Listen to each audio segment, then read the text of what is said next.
So basically, we went through a bunch of introductory material, bit of background, sort of trying to align Agile and Agile business analysis with the overall concept of business analysis.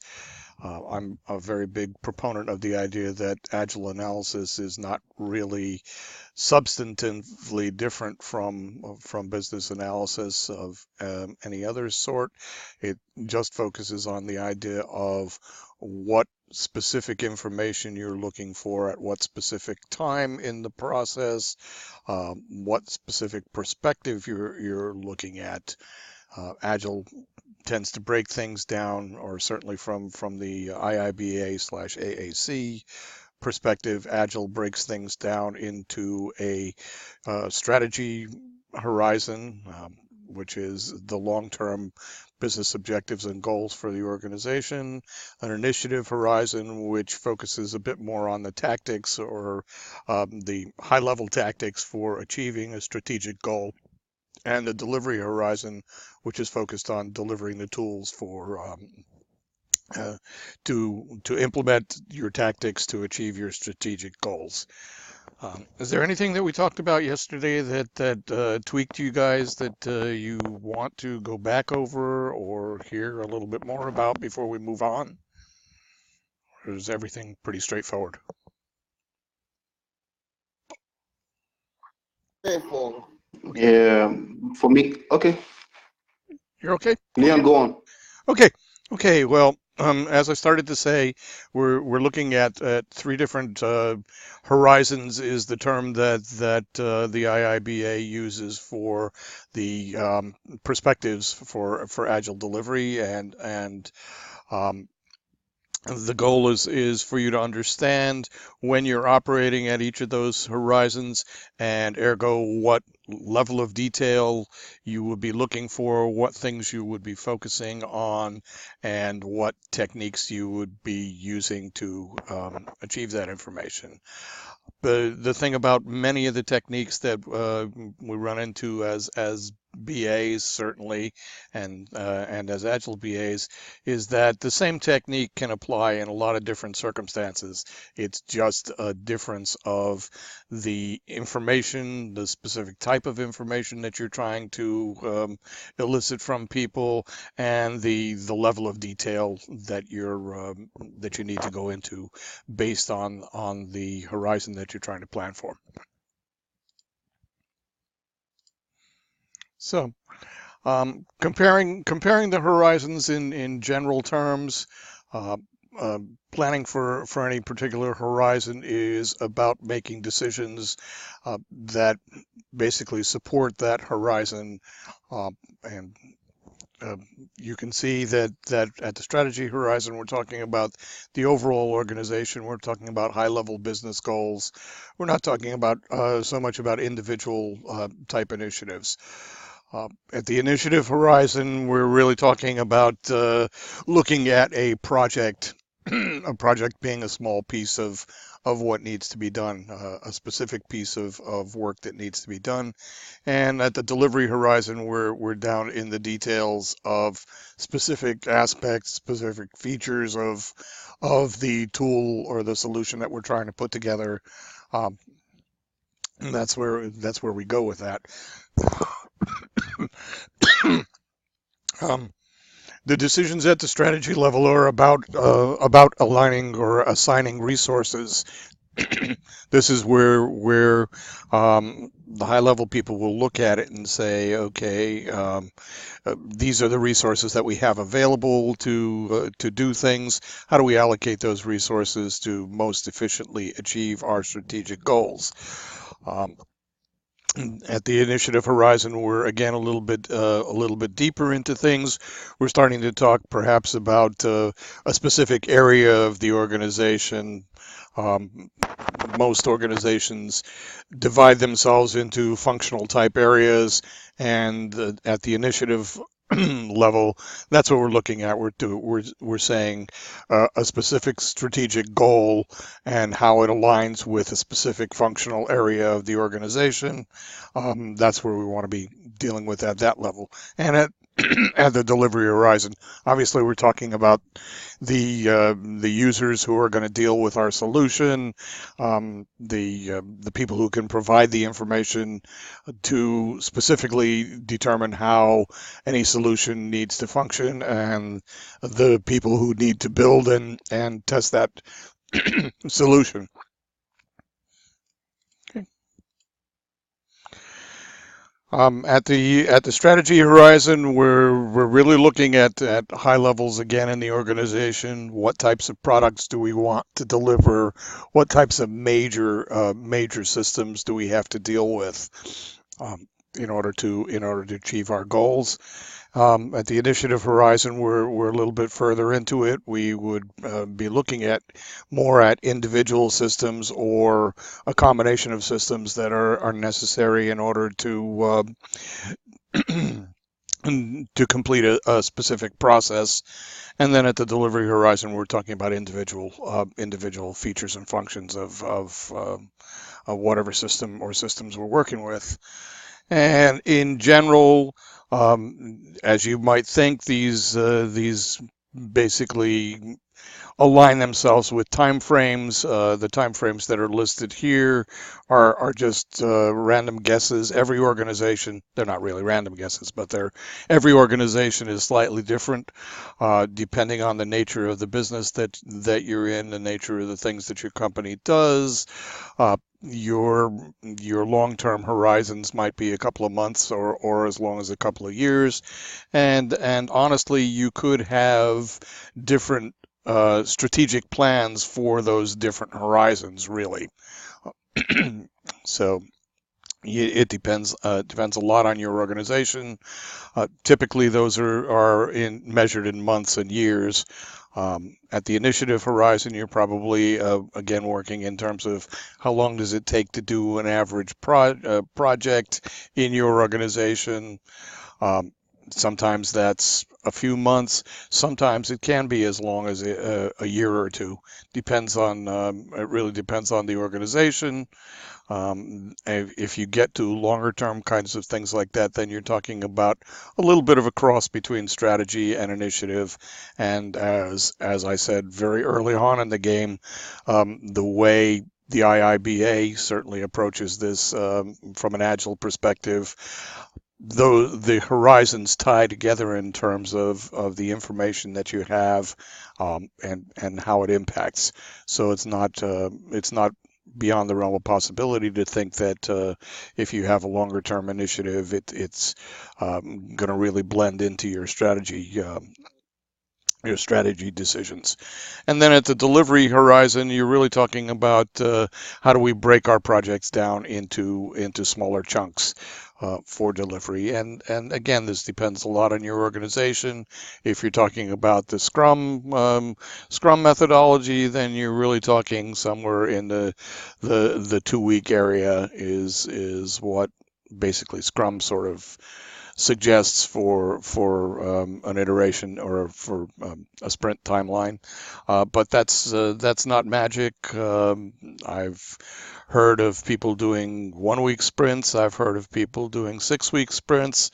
And in fact, it's very interesting because Scrum itself tends to try and push people towards a consistent a consistent timeline for your sprints.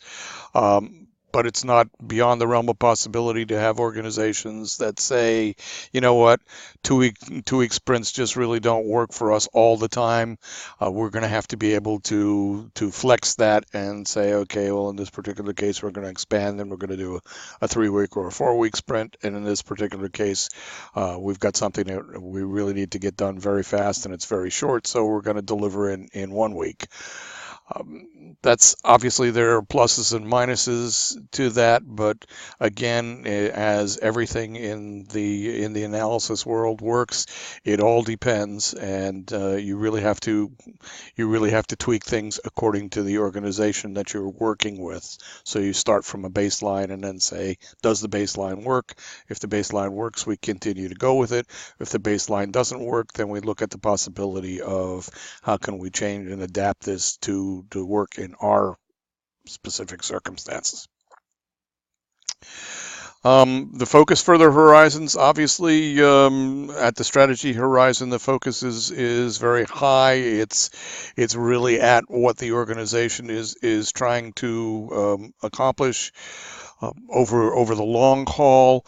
My own personal opinion is that this is where a lot of things break down, in that organizations tend to be not terribly good at being specific at the strategy level.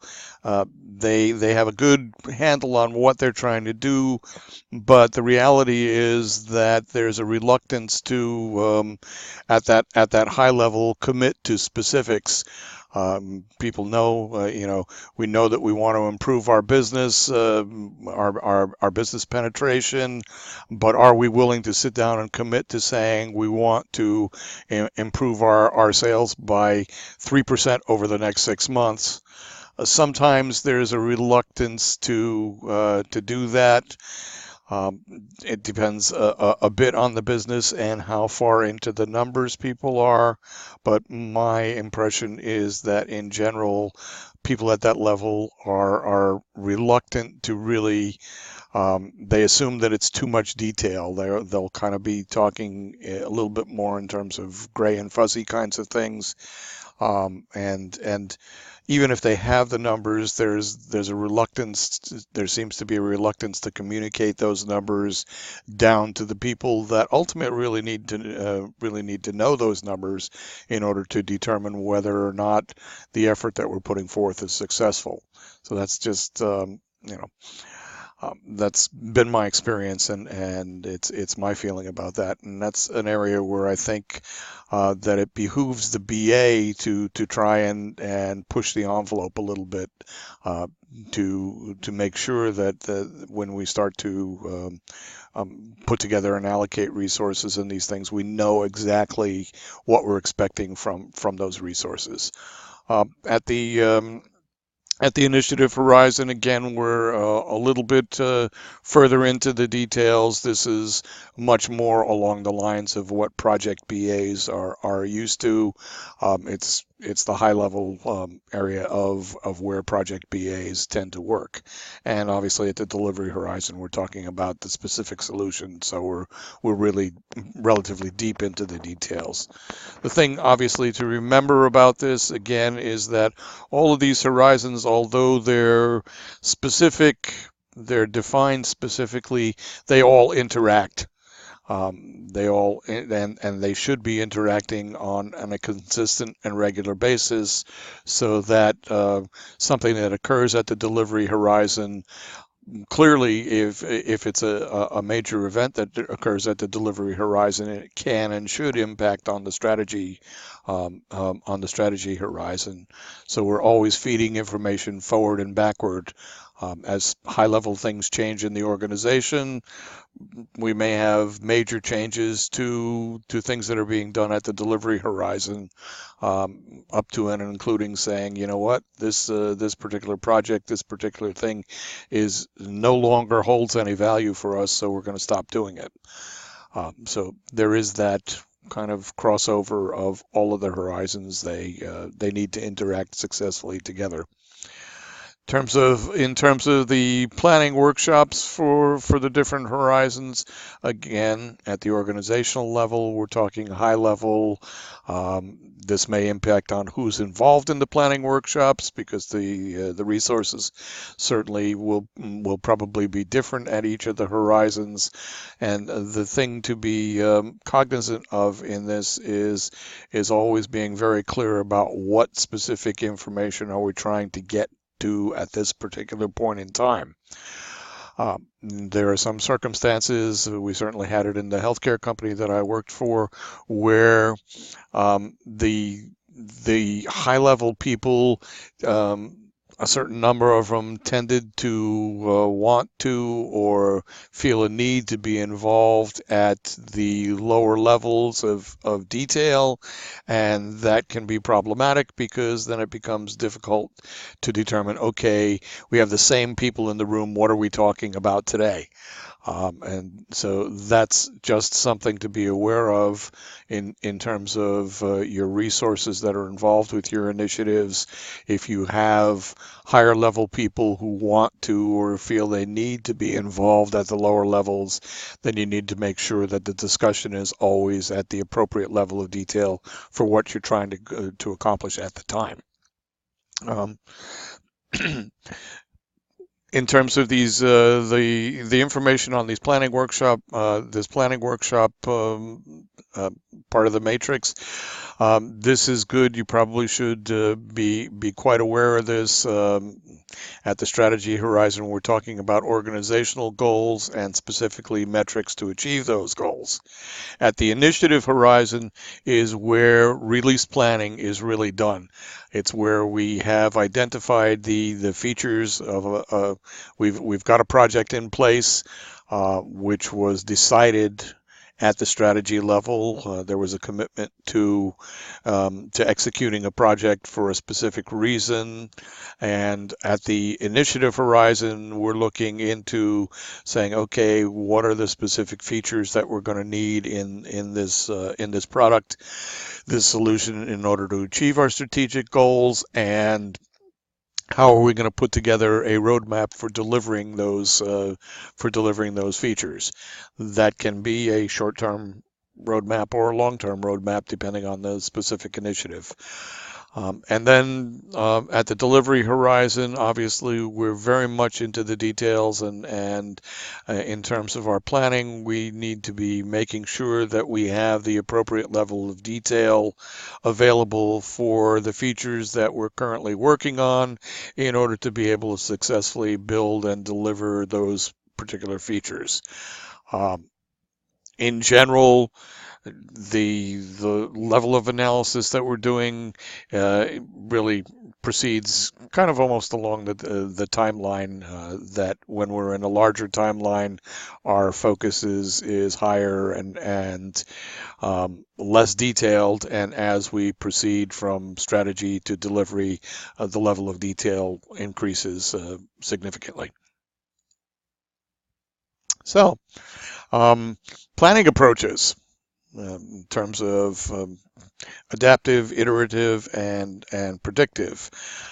There was a change with version 3 of the BA body of knowledge, where they specifically adopted this term called predictive planning for what used to be known as a waterfall planning model, and they adopted the term predictive. It's kind of nice in that it does accurately reflect what is being done in terms of planning at the or in this predictive planning.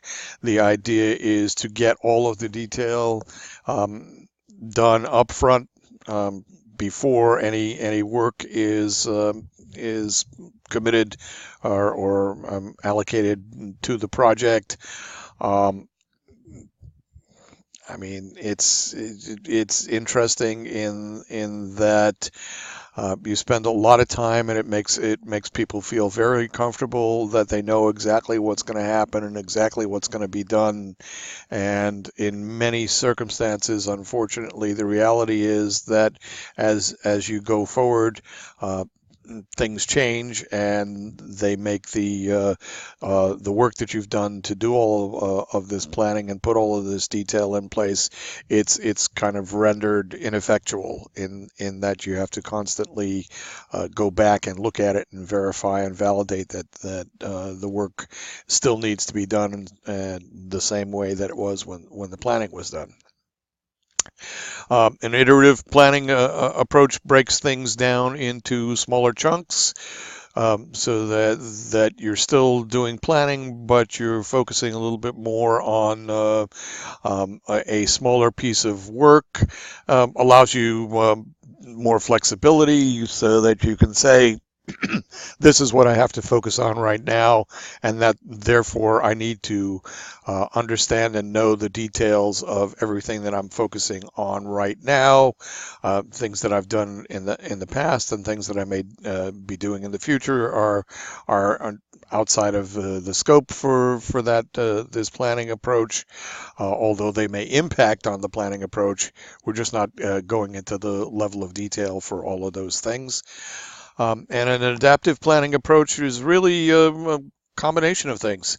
We want to be flexible enough to change our plans. In order to be flexible enough to change our plans, we kind of have to have plans, so that we do um, take a longer term view of things, and that basically serves as an umbrella for shorter term planning approaches. And as we plan the shorter term things, that information again feeds back to the higher level plans, the longer term plans. So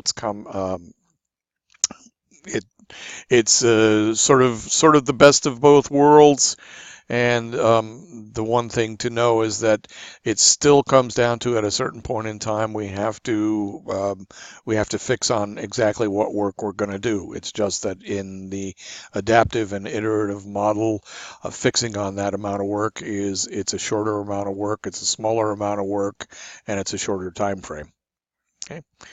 Um, the overall horizons, obviously, for predictive planning, we want to plan once and then execute. That works. That works in an environment where things don't change. Obviously, it doesn't work so well in an environment where things change. Um, when you're doing iterative planning, it's about you breaking down your timeline into appropriate size chunks for your organization and doing the planning for those appropriate size chunks. And when you're in doing an adaptive planning model, obviously you have the longer term plan in place, and you fill in the blanks with the shorter term, the more detailed plans. Um, the timeline for doing planning, obviously, if you're doing all of your planning up front, then your timeline for that is up front, and it's generally defined as a specific window that says this is when we're going to do our requirements and our planning, before we do any of our execution. At the When you're in an iterative model, every time you plan on a new chunk of work, you make sure that the plans are in place for that chunk of work. And when you're planning adaptively, you're just constantly monitoring things. You have the plans, but you're always looking at the plans to ensure that they're appropriate for the work that you're doing at the time that you're doing it. I've already mentioned that predictive planning is good if if you have an environment where requirements are stable, where things are not going to change, and that doesn't necessarily mean the overall environment. This can be done on a specific project by project basis. There are some projects, shorter term projects, or projects in very stable environments where you can do predictive planning, where it makes sense to do predictive planning. Obviously, as things change, if you're in an environment where things are changing either rapidly or changing a lot, then having a defined plan at the very beginning that you're committed to executing against is not going to necessarily lead to success. It's also the case, by the way, that if you're planning and certainly your elicitation is not as robust as it could be, that even in an environment where the requirements are fairly stable, you're going to have difficulties if you're not willing to address change or address new information. This takes me back to again to my healthcare background, where we were not necessarily really good at doing specific elicitation. Um, the thing was that I worked there for 15 years, and for about 8 or 9 of those years, we didn't have a an analysis function. It was all on the development team to do all of the analysis, and so there were things that just did not get done the way they needed to be done. There wasn't a good analysis function, and so we found ourselves, although we were trying to be predictive about things, we were trying to be detailed about committing resources to things. We found that over the long haul, things changed, and that was a problem for us. And a lot of the change was just that we never did the level of in-depth analysis that we needed to do before we started work, and so we really kind of painted ourselves into a corner where we were trying to be predictive, but our execution wasn't good enough for us to be predictive, even in a circumstance where it could have been. That's just something to be aware of, to watch out for. And it's funny because doing this waterfall kind of software delivery basically exacerbates things like that. If your analysis function isn't as strong as it could be, if at least you're in an environment where you understand that things can change and you're ready to accommodate things changing, you are being more agile, and you can make up for a certain amount of deficiency in your analysis capabilities if you're willing to accept the idea of change. And if you're in an adaptive circumstance, or if you're trying to do things adaptively, obviously you're saying not only are things changing in terms of the timeline, or in terms of getting information, but you're feeding that information back into your into your plans, so that you're always looking at are we going in the right direction, and do we need to change?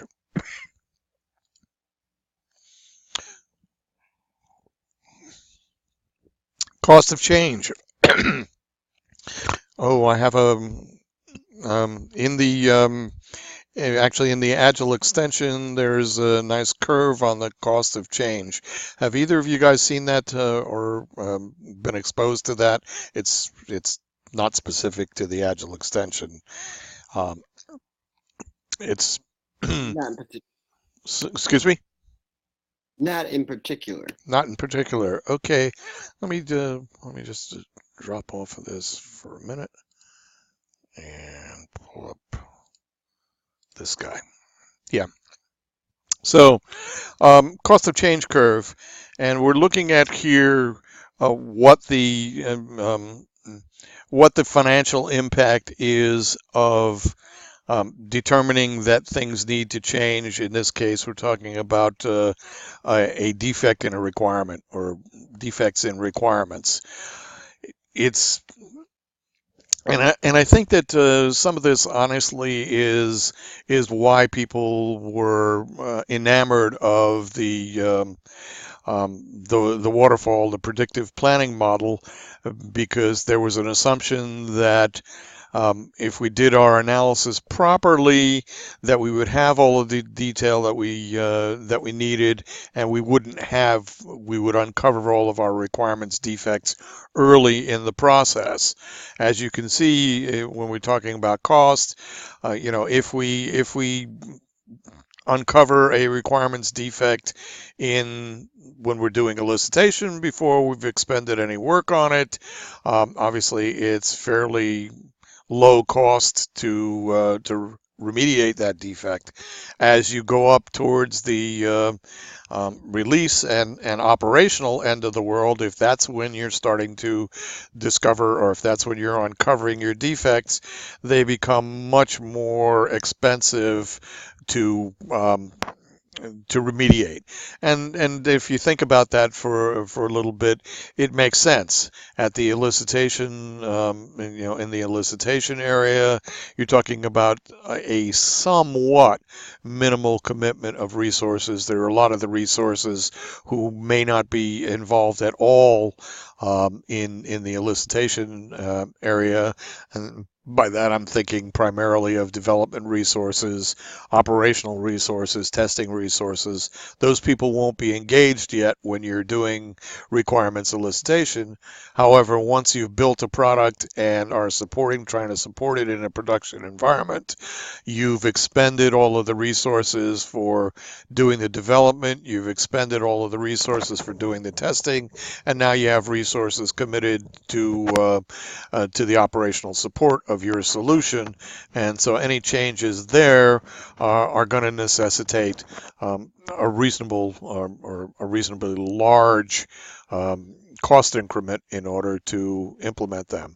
The numbers on these, again, they're a bit gray and fuzzy, but I've seen numbers as low on the elicitation, starting with a scale of $1, where the costs of uncovering the same defect once a solution is in production being anywhere from $100 to $1,000. So it's a huge increment that goes up the later in the process that you discover your changes that need to be made. So, and again, this curve is really kind of more qualitative than quantitative. You can see in this particular instance, there's no scale on the vertical axis. It's just looking at the shape of the curve and saying, it just is really a lot more expensive the further on down in the timeline that we go. Okay. Go back to, let's go back to this guy here. So, in terms of the planning, the planning approaches, the curve that I showed you was just for predictive planning, and it basically says that the cost of change increases exponentially. In iterative planning, we're talking about a process that's smaller and tighter, and we're assuming that for all of our small chunks, the cost of change is going to be relatively constant. In an adaptive planning environment, the cost of changes is going to increase because we have that flexibility of changing the way we're doing things. We're not following necessarily a linear model, so things could change, and that means that the cost of change could increase. I would probably argue that you could also get to a situation where the cost of change would decrease if your adaptation focuses in a different way. But the likelihood is that it's not going to be constant. So, and in terms of scope and risk, predictive planning is all about identifying risk and dealing with risk. So you want to in a predictive model, the idea is to plan things out in a very detailed way, and then execute against that plan. And anything that doesn't execute according to the plan is a risk, and then we factor in accommodation for risk. In the iterative and adaptive environment, you're looking at things as they come at you. As you have more information, you change, you make changes. This can be, again, a plus and a minus on both sides. If you're open to change, you're open to having to do things differently or doing different things. Your scope for your project, for your initiative, is a little bit more flexible. You can add things in as they make sense. You can take things out as they make sense. It is a little bit riskier because you don't know things up front. You're assuming that something is going to change, so there's an inherent risk there. So you've got a little bit more flexibility. Excuse me. But it's also better and easier to say if I'm open to change. You know, I can mitigate my risks in by changing what I'm doing. Um, so you have the risk of uncertainty is greater, but a lot of the other risks, uh, which come along with committing to specific plans, are also easier to manage. The change approach, as I said, um, you're looking at in a predictive model where everything is laid out and any changes are risks, and there needs to be a plan in place for dealing with those risks. Um, in the more agile approaches, iterative and adaptive, uh, you're looking at embracing the idea of change, or at least accepting the idea of change and accommodating the idea of change, as opposed to saying that this is risking the success of our project. Change, being able to adapt to changes makes our projects more likely to be successful than saying that we have to do things according to a specific plan. But again, it comes down to the circumstance. If your planning windows are short enough, and you do things predictively, if things are clean enough, if the requirements are clean enough, the risk is low, so you don't need to be as adaptive. But if you're in a high change environment, trying to do things predictively is not a good thing. The learning approaches, in the predictive environment, we're looking at, again, as much detail as possible up front. We want to know everything before we start moving forward. And that uh, probably is the basis for the term analysis paralysis.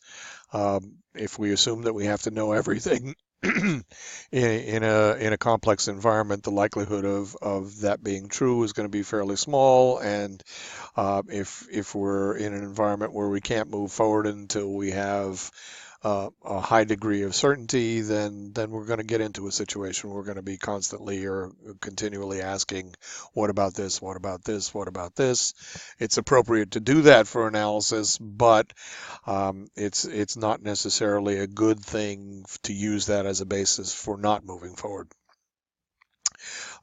On the agile side, the learning is about doing. It's about producing a product, reviewing the product, working with the product, and in a very practical, hands-on kind of way, saying, did we get it right?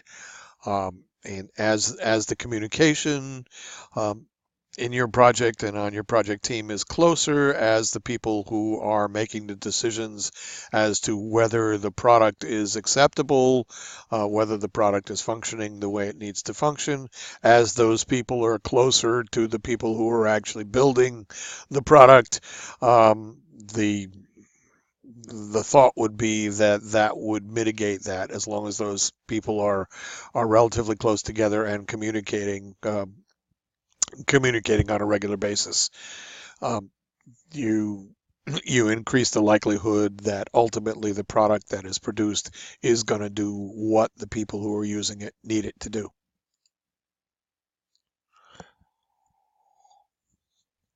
The advantages of the different types of approaches. Obviously, if you're doing all of your planning up front, There's a level of comfort and certainty about it. You can say we've identified specific risks, and we can plan how we're going to deal with those risks. Again, a comfort factor. It's um, Predictive planning is something that people have been doing for a long time, and in many organizations, it's something that everybody in the organization understands. They're familiar with. It is it does in one way reduce complexity because you're only looking at specific aspects at a specific time. So it's a little bit easier to understand. It's resource efficient in the sense that you're only committing resources to what you're doing at the time that you're doing it. So if you're doing analysis, you're only committing the resources that are necessary to do analysis.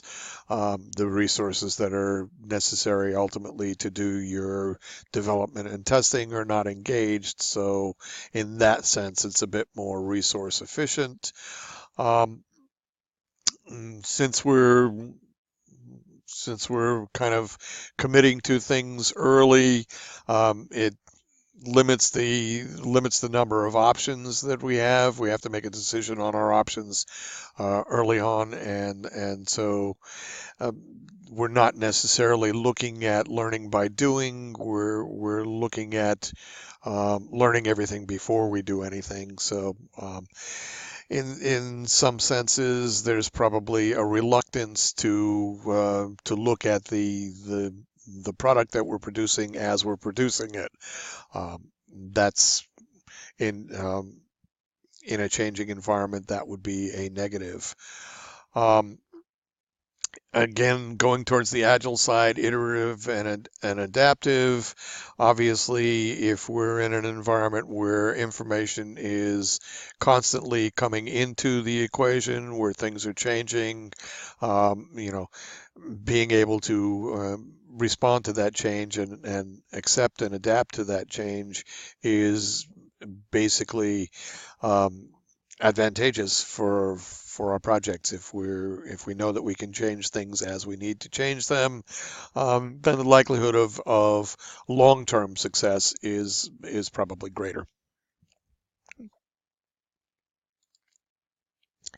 Disadvantages, obviously, if you're doing predictive planning and things change, you those risks that you were anticipating are going to be realized, and they can be very expensive in terms of the fact that we've committed to a specific plan and a specific sequence or series of activities. If we're not learning about, if we're not recognizing that something's going off the rails, we put ourselves in a position of long-term failure as opposed to long-term success.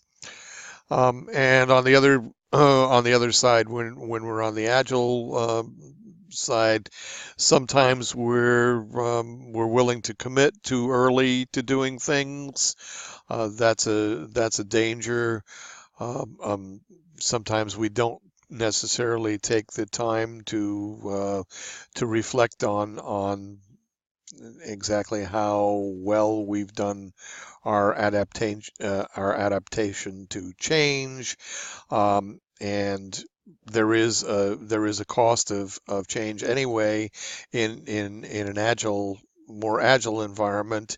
Obviously, if you have to switch horses and do things differently, there is some cost. So that is a negative to it.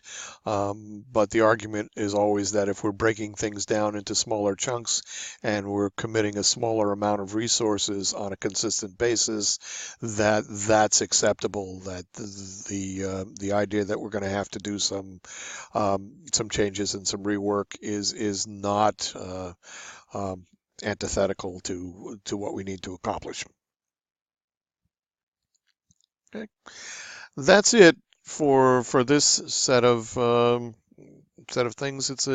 It's about 10 minutes to 10 now.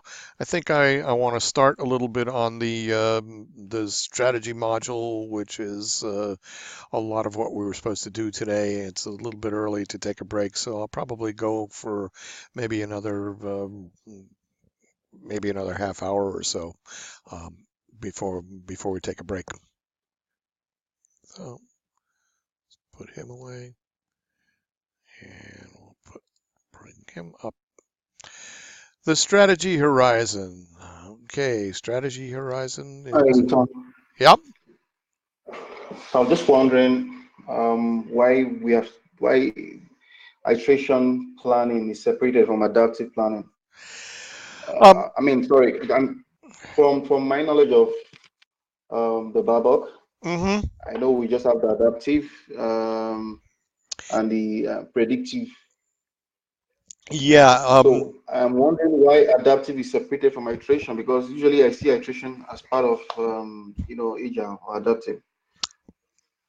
Well, the thing about it is that um, adaptive is about changing things. Iterative planning is really about repetitive planning, so that if you break a project down into, if you take a project and you say, here's our roadmap. We're going to be doing, I don't know, 3 releases over the next 6 months.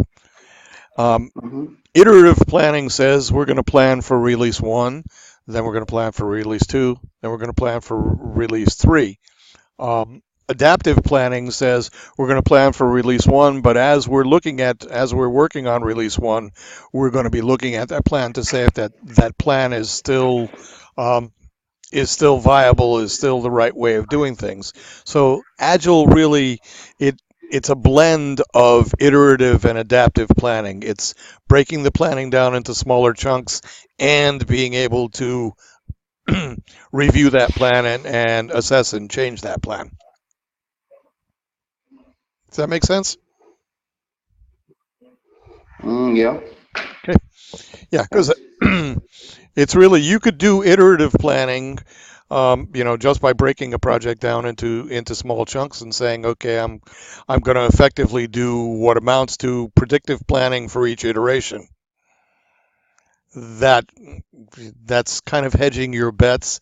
It's a little bit, it's the way I think that initially, certainly. Theoretically, that's the way the waterfall planning model was intended to function. It's just the case that what people did was they took that and said, well, if we can do our project in a single iteration, then we have a waterfall project. If we break our project down into smaller chunks and focus on smaller chunks, somehow we're being more agile. But really, what we're doing is we're doing a series of waterfalls. The really truly agile part of it is being adaptive enough to say, okay, for any particular iteration, we're going to be assessing the plans, how the plans long term and short term fit together, and how they have to change.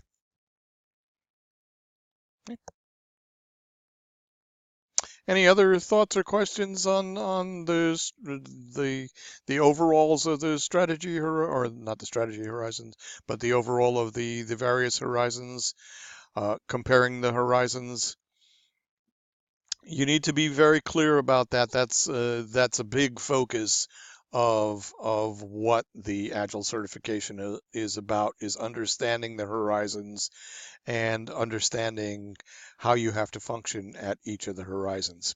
So that's something that you need to be very clear on, and um, it will be a little bit more complicated in that the underlying principles apply at each of the horizons. They apply slightly differently, so that complicates things because you can't say, well, in the strategy horizon, these are the only things that I have to consider, and I will not have to consider them at the other horizons. It's more about I always have to consider the principles, the overall underlying principles of agile development. I just have to be able to focus them for the particular horizon that I'm working on. Okay. No other questions? We'll blast forward. So, asking questions back to you guys. Um, what's your conception of strategy? How do you define strategy for your organization or for your function? That's the way that you choose to get things done. Okay, I can go with that. Any other thoughts on what do we mean? What do we really mean when we're talking strategy? Okay. Second question. From my side, it's Yep. it's more or less a plan of action of how to get things done. Either could be short term, could be long term, Mm-hmm. but it's a plan of action on how to get it done. From a business analysis point of view, applying strategy analysis is more or less like comparing the current state and then from that trying to build a future state. Um, you know, finding out what is different between both states and is I mean the process of basically executing the future state from knowing the current state. Okay. Yeah. That's interesting. Okay. Um, I wonder, I wonder about that because I'm thinking that as you were saying that, I was thinking that what you were describing really is the tactics. If you're talking about migrating from a or understanding a current state and migrating to a future state, in that sense, you're really talking about the tactics that we need to apply in order to achieve our strategy. So, um, from my perspective, strategy is more about um, not how we're going to get to where we want to go, but identifying where we want to go, identifying the future state that we want to achieve. Um, it's a bit of a subtle difference, but I think it's important because I think if you drive more towards the how are we going to get there, um, sometimes you kind of lose sight of the endpoints. If you focus on the journey for how to get there, you kind of you can lose sight of the endpoints of your journey. And I think for strategy, particularly at the organizational level, it's a danger to get into that. How are we going to get there? It really is. Where do we want to go? Yep. Yeah, so I think that's what the plan of action seeks to achieve, like Yeah. define the plan, right? Yep. I think at the level of strategy, yeah, it's obviously too early to know the how, because the how will be known as you go on, as you get more information regarding what you want to deliver. Yep. That's probably when the how part of it will come on. But Yeah. of course, defining the plan, defining the high level objectives of what you would like to achieve will happen at the strategic level, Mhm. It's interesting because it's very clear, right? it's very clear that at the strategic level, you're looking at what are the goals, where do we want to go? But on the other hand, being a good analyst, it depends, because frequently, once you start to take the journey, once you start to look at how are we going to get from the point where we are to the point where we say we want to be, Once you start that road, you may determine that the information that you come up with says, you know what, we can't get there from here.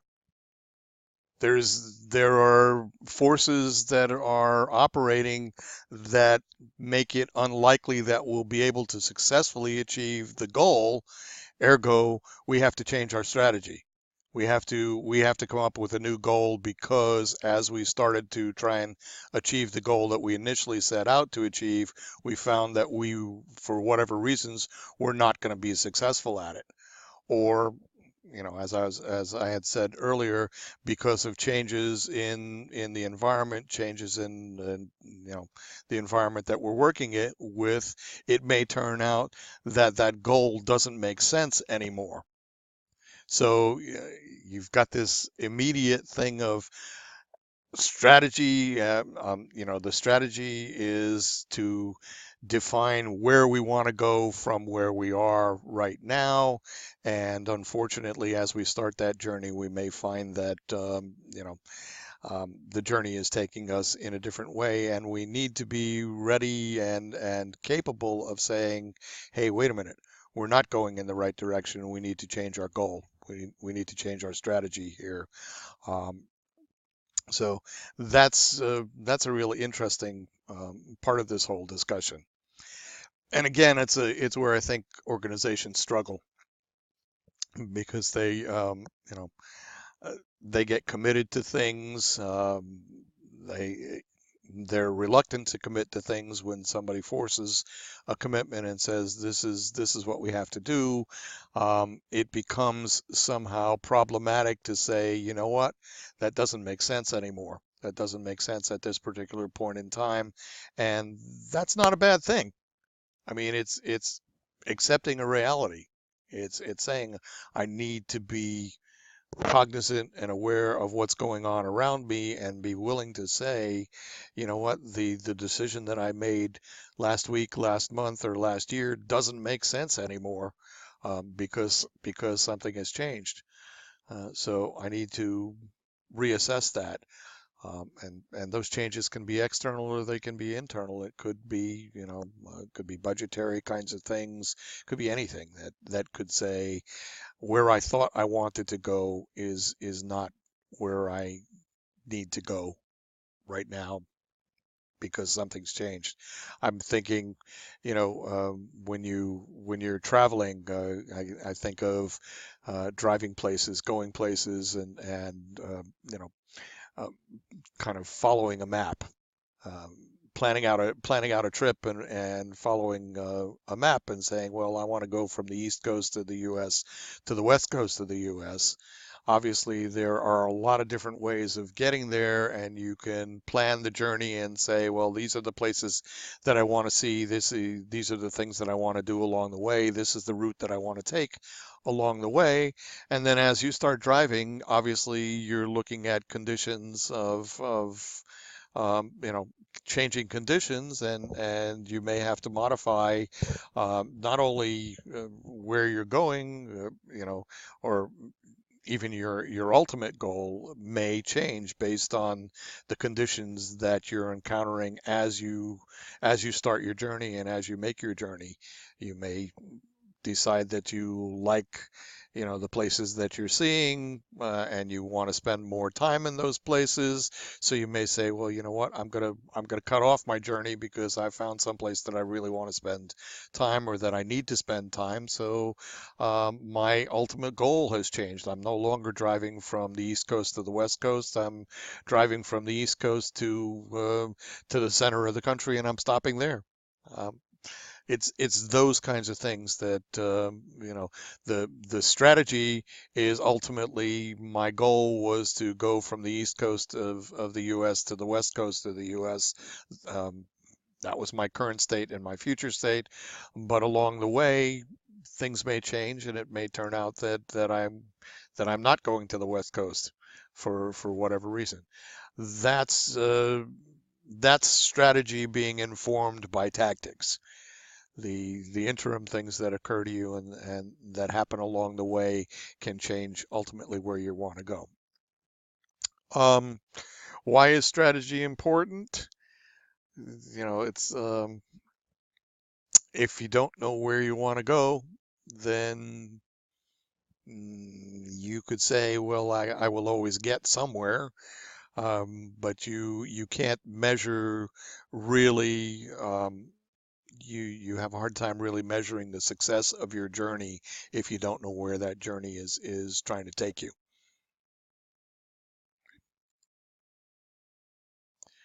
So what is strategy supposed to do for us? Um, this is where we make decisions as to what our organization really wants to be doing, what it really needs to be doing. How do we allocate our available resources to go from point A to point B?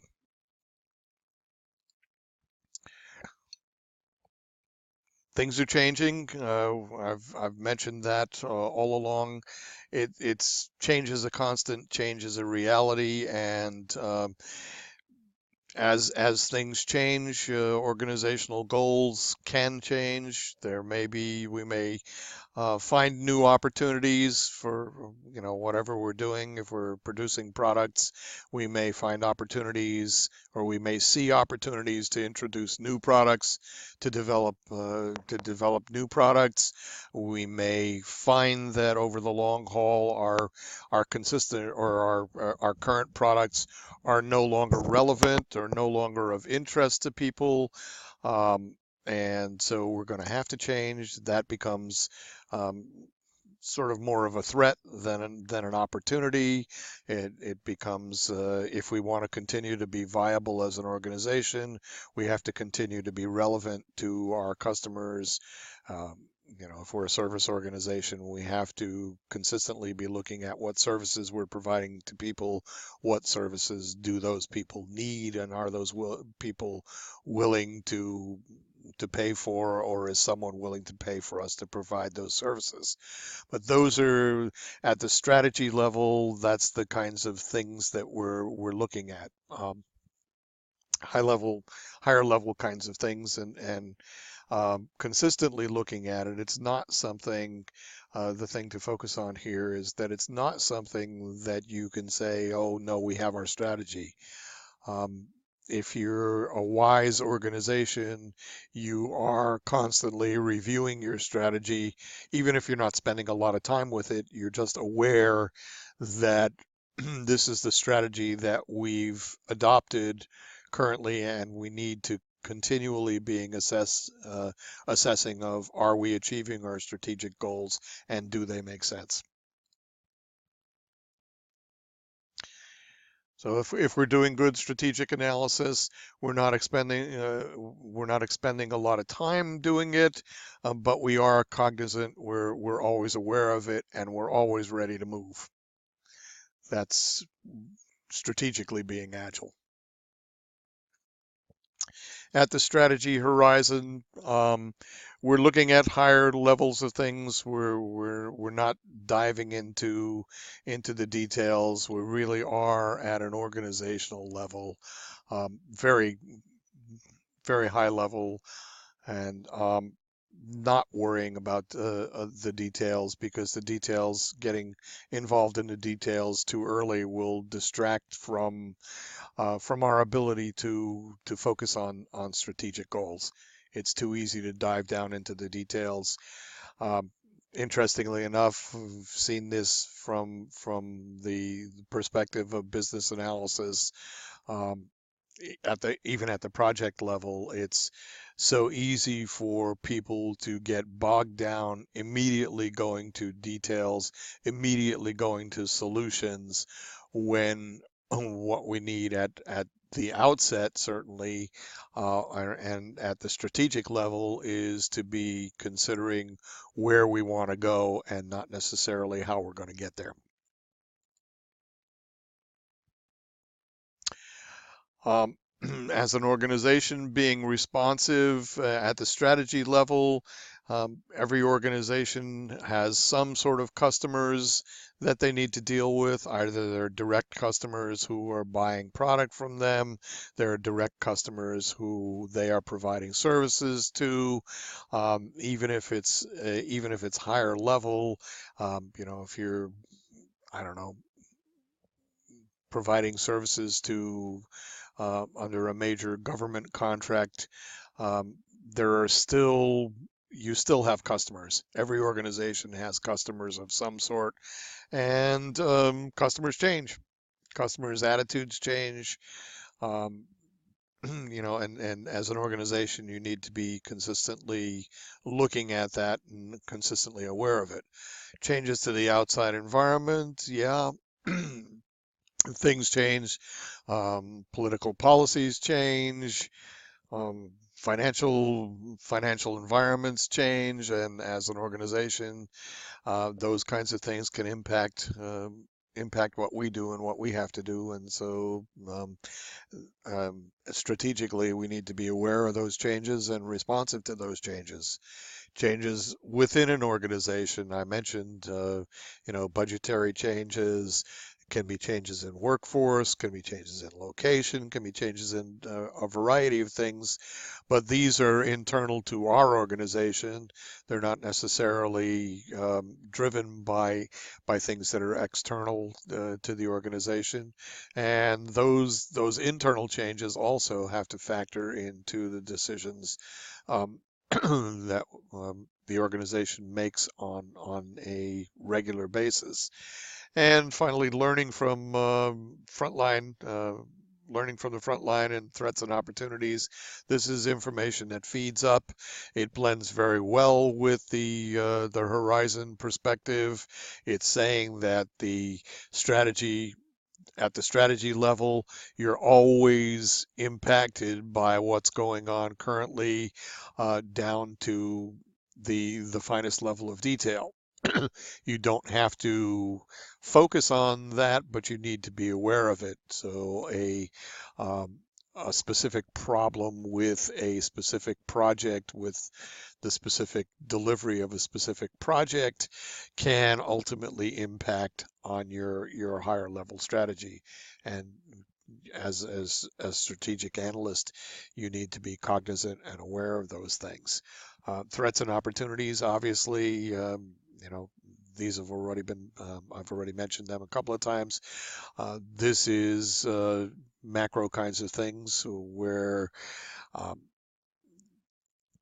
you're not necessarily talking about customer attitudes or customer behavior. You're just looking at customers in an overall sense of what do people out there want or need in terms of products and services.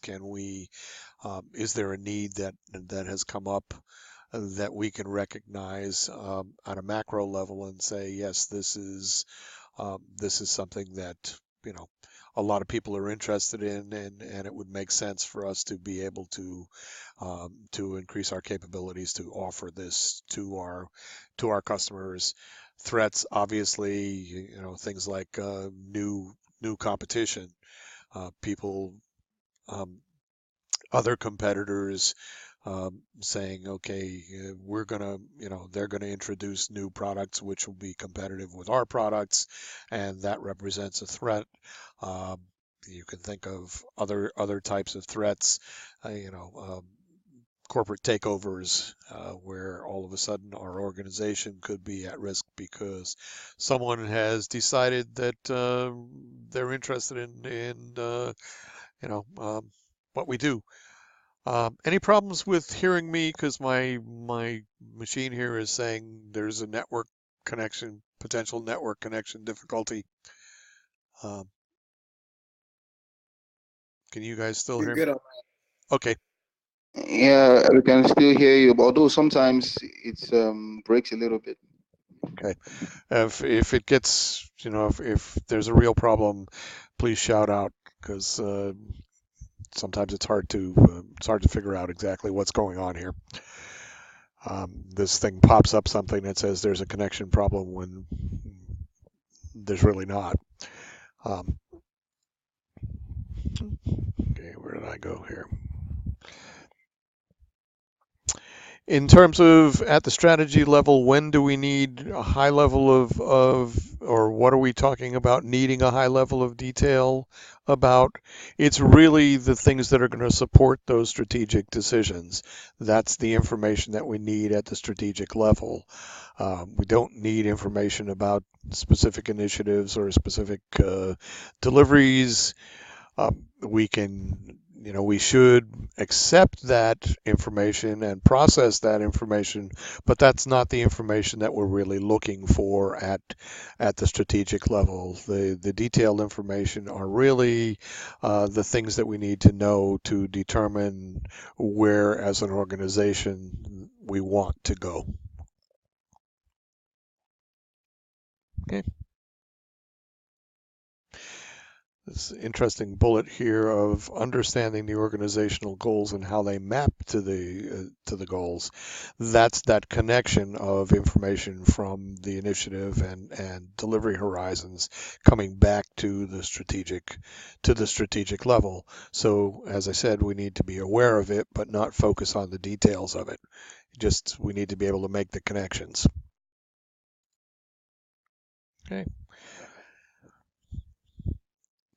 This is kind of a breakdown of where we have to, or the kinds of things that as an organization we're going to be interested in, and in particular how it breaks down with the agile model, the agile model of product delivery.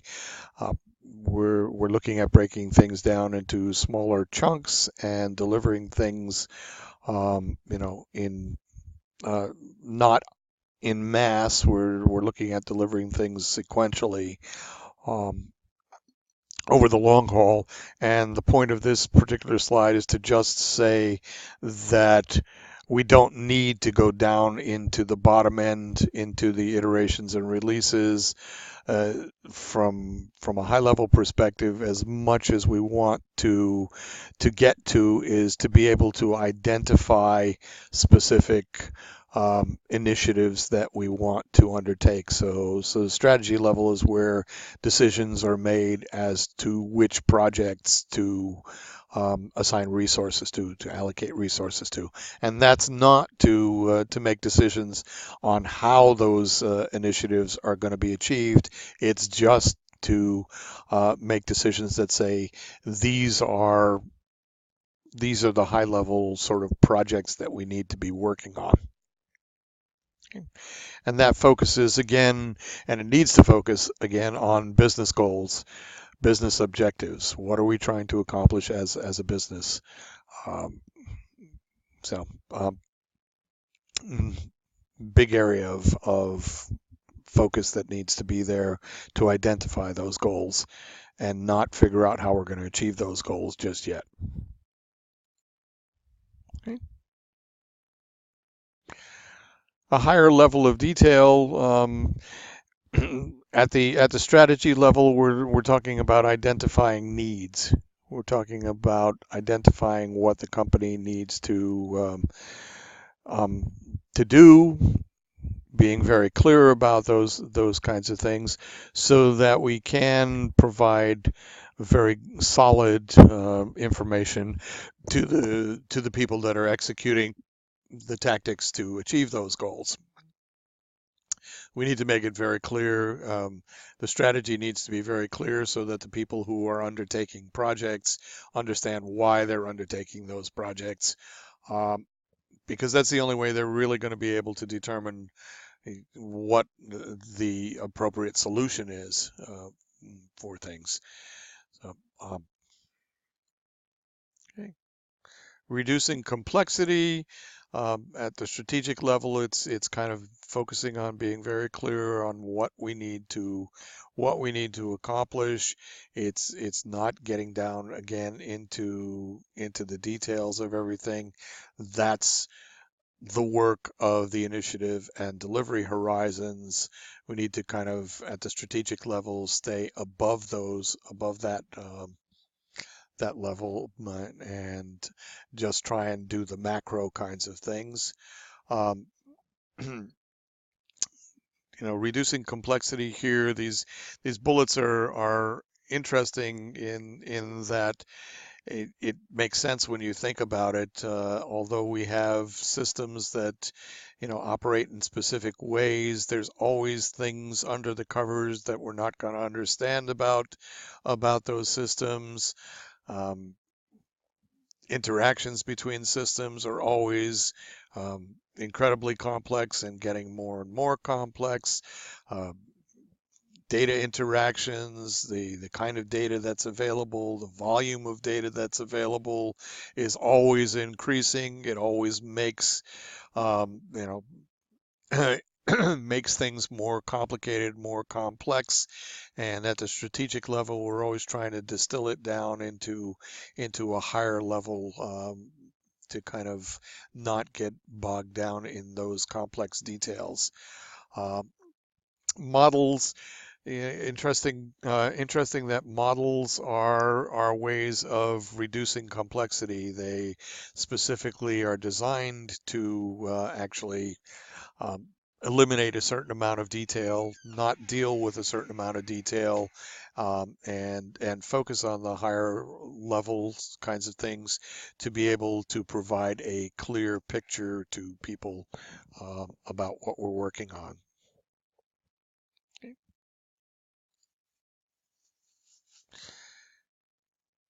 You know what?